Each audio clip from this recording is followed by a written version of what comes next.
আমাকে ডিভোর্স দিও না, তুমি তুমি আমাকে ডিভোর্সে বানাইও না। দেখো, তুমি শুধু আমাকে একটা বার সুযোগ দাও। আমি আপনাকে একটা কথা বলি, হাজবেন্ড 12 ঘন্টা কাজ করে আসার পর ওয়াইফকে কল দিবে, সুখ দুঃখের কথা বলবে বা বিভিন্ন কথা জিজ্ঞেস করবে। ওরে সন্ধ্যা 6টা বাজে আমি কল দিলে বলবে হ্যাঁ বলো কি হয়েছে। প্রথম শব্দটাই হচ্ছে ওর এটা। মনে হয় যে সারাদিন কাজ করছে, আমি সারাদিন বাসায় শুয়েছিলাম।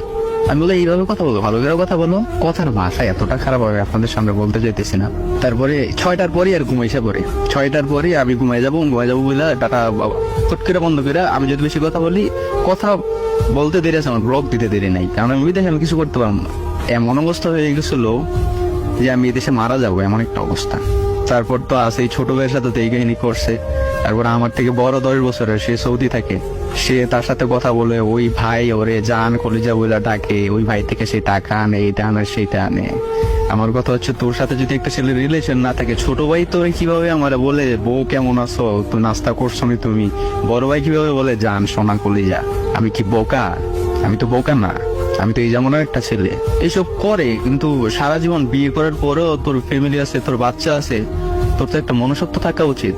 কিন্তু এই মনুষ্যত্বটা ওর ভিতরে নাই। আমি ওরা হাজারো বার বোঝাইছি, এই 2 ঘটনা জানার পরও আমি মাফ করছি। মাফ করে ওরা আমি বলছি যে তোমার যা হয়েছি, আমি আমার সর্বোচ্চ 1 বছর সময় লাগবে, 1 বছরের শেষের দিকে হয়তো আমি বাড়িতে আসবো।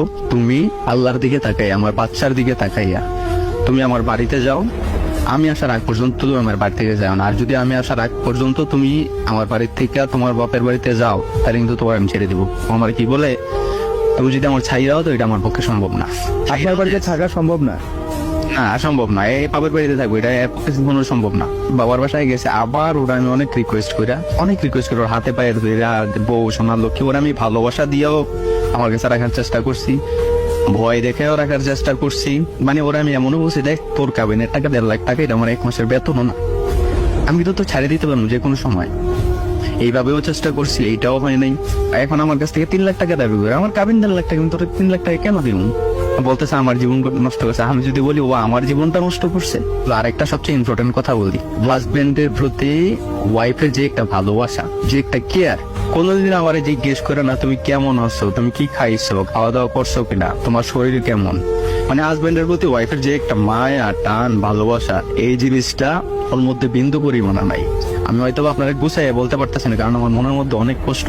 আমার বাচ্চাটার সাথে আমি 2 মাস যাবত কথা বলতে পারি না। একটা মা কতটা ভালো হইলে সে তার বাচ্চারে তার বাবা সম্পর্কে বলতে পারে, তোমার বাবা মদ খায়, গাঁজা খায়, তোমার বাবা অন্য মেয়েদের সাথে কথা বলে, তোমার বাবা পচা।